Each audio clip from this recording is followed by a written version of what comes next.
Boss, you're back! Traveler in Paimon, welcome back to Poisson. Oh, hey! Fancy seeing you again, Florent. Is it your turn to take care of Navia now? Hey, I can totally take care of myself. For the time being, I'll go around without any attendance. We did hand over some of Malus's old responsibilities to Florent, though. It's been really nice to have him around to help out. Thank you for the compliment, boss. As you see, I've been working closely with the boss on rebuilding Poisson. Mr. Malus was an extremely capable and respected member of the Spina. I've got some really big shoes to fill. All right. There's no need to be so formal. Everyone's practically old friends by now. Were you waiting here for me? Did we manage to make any progress on the statue? Yeah, we contacted a sculptor about the job, but they can't get started on sourcing a correctly sized block without knowing the design that we want to use first. You're commissioning a statue? So basically, we've been meaning to commission a statue of my parents in commemoration of everything they've done for the Spina and the town of Poisson. But since my father was known as Callus the Unfaithful for the longest time, it would have been too controversial to commission a statue of him. But now that his name has been cleared, and the town is also being rebuilt, I thought this would be the perfect chance to actually realize this dream. The funds to build the statue were freely donated by the people of Poisson to show their appreciation for Miss Clementine and Mr. Callus and everything they did. Me? I'm just the newbie president that's running around and causing everyone trouble. Maybe we can have this conversation again in a few decades, once I've done more for the town and the people. Hey, there's no need to be so humble. Didn't you just help save the entire country? I agree wholeheartedly. I also believe that Boss should have a place on the statue. Hey, if you keep inflating my ego like this, I might just float off into the sky with my parasol. Just kidding. There's no way that I'd accept that kind of compliment at face value. At a minimum, I'd have to match what my father did for the people. Thanks for the vote of confidence. I just don't think I'm ready yet. Anyway, Florent, now it's up to us to confirm the final design, right? Mm-hmm. We can ask the sculptor to start looking for a good block once we've decided on the poses for Miss Clementine and Mr. Callus. But we haven't had any real discussions yet on the possible designs. I feel like I should get a few promising designs first, and then send them over to you to review. There's no need for all that. Let's decide on a design right now. Hey, you! Come over here with me.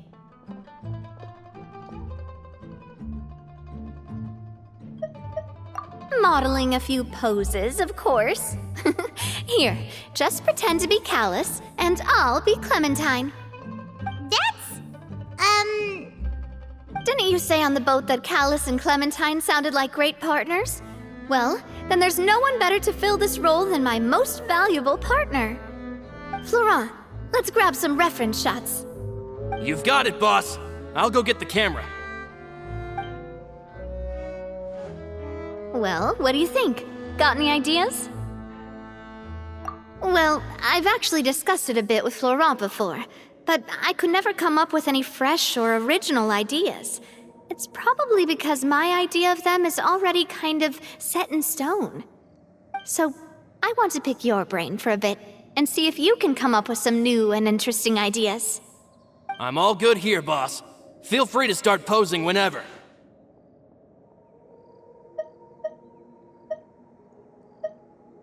A happy pose? You mean something like we were laughing together at a funny joke?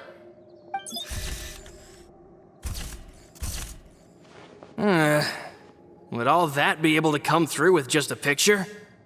Would we even be able to tell what they are supposed to be laughing about? Yeah, and that'd probably be a massive pain to sculpt as well. Could one of you try striking a pose like you're talking while the other one laughs?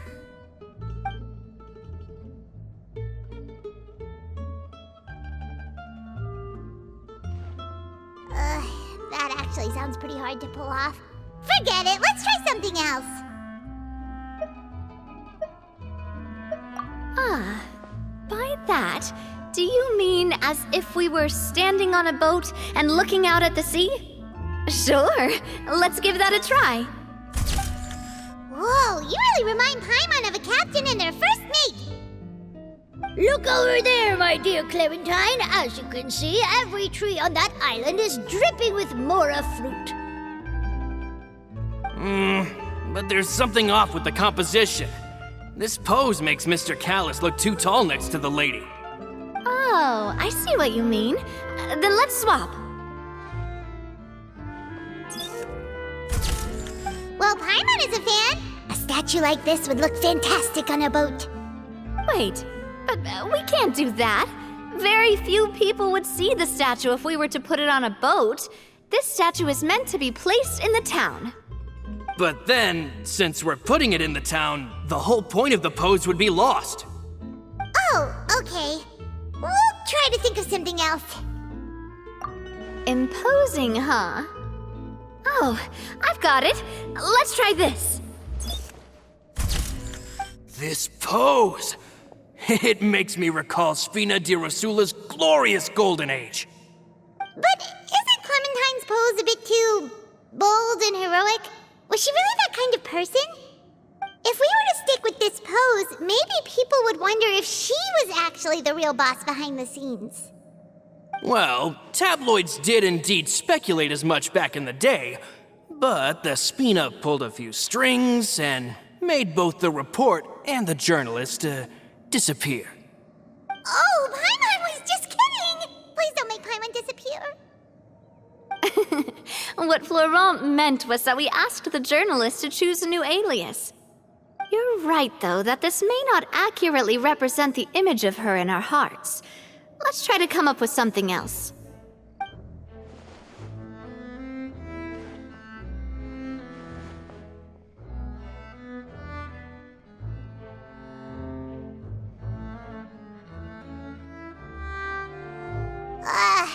We tried a bunch of different ideas, but none of them felt right. Paimon's all out of brain juice now, too. Oh, don't worry. We still got a lot of reference shots out of the session, and each of them can be considered to be a souvenir in their own right. Let's just keep the ideas we tried as backups. Man, if I knew I was going to do a photo shoot with the Traveler, I would have prepared a lot of outfits and props ahead of time. Oh, outfits! Oh, that's the errand I forgot back in the city. Do either of you still remember that girl? The girl I went to see with you two. Her name is Adele. Oh, Paimon remembers her. She was the one that we met while investigating Mr. Callus's case, right? Yes, that's exactly who I'm talking about. So, after the case, she was finally willing to talk to me, and she told me that she wanted to join the Spina too.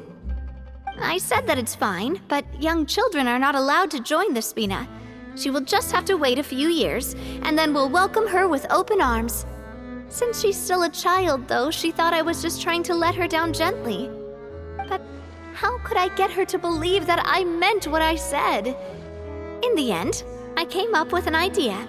I'd have a Spina uniform made and give it to her as a gift.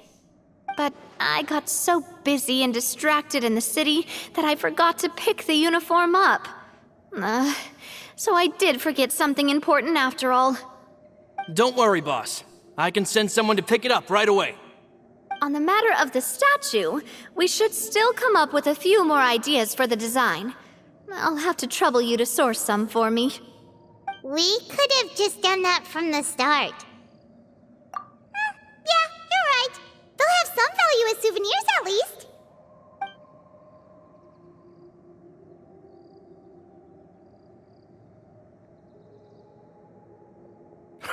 Navia! Florent, guess who's back? Huh? But aren't you supposed to... Oh, well, if it isn't Coulter. Back already from the Fortress of Meripede? That's right. I finally finished serving my time. Gotta say, turns out I was a lot tougher than I thought. After I got out, I immediately made a beeline back to Poisson. You could say that familiar, briny smell became a primal call, urging me to forget everything else and just come back home. You wouldn't believe how much I've missed Melissa's grilled fish. I dreamed about it every time I had to get a welfare meal down there underneath the sea. It's good to have you back, Coulter.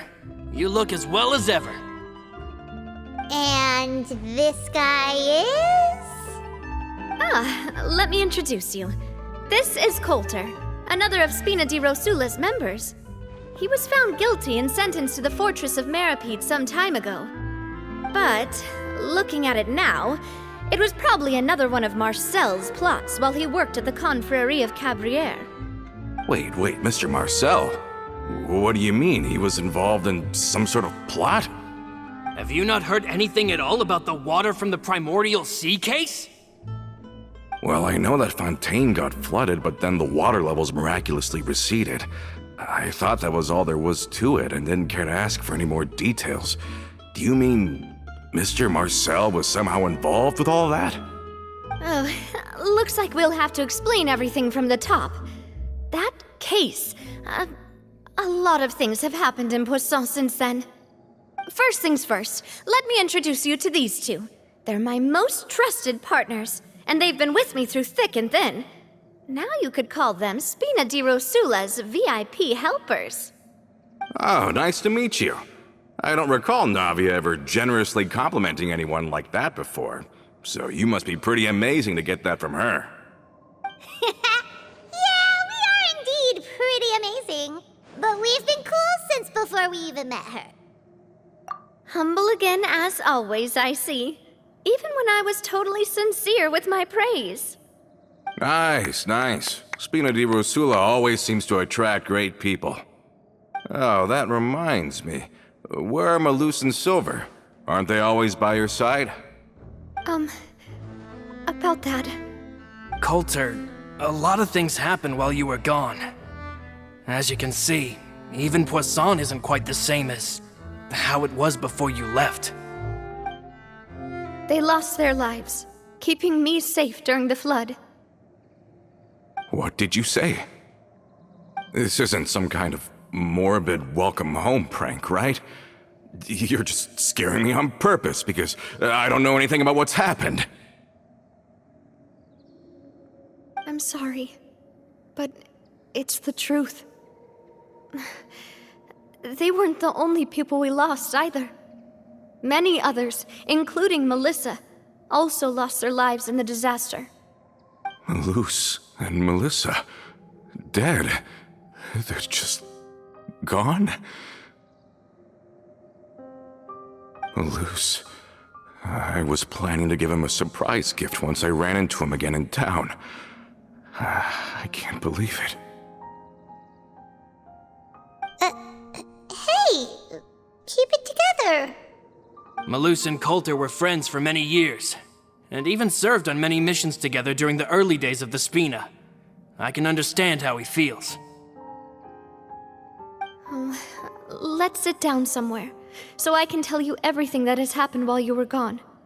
Fair warning, there was a lot. Okay.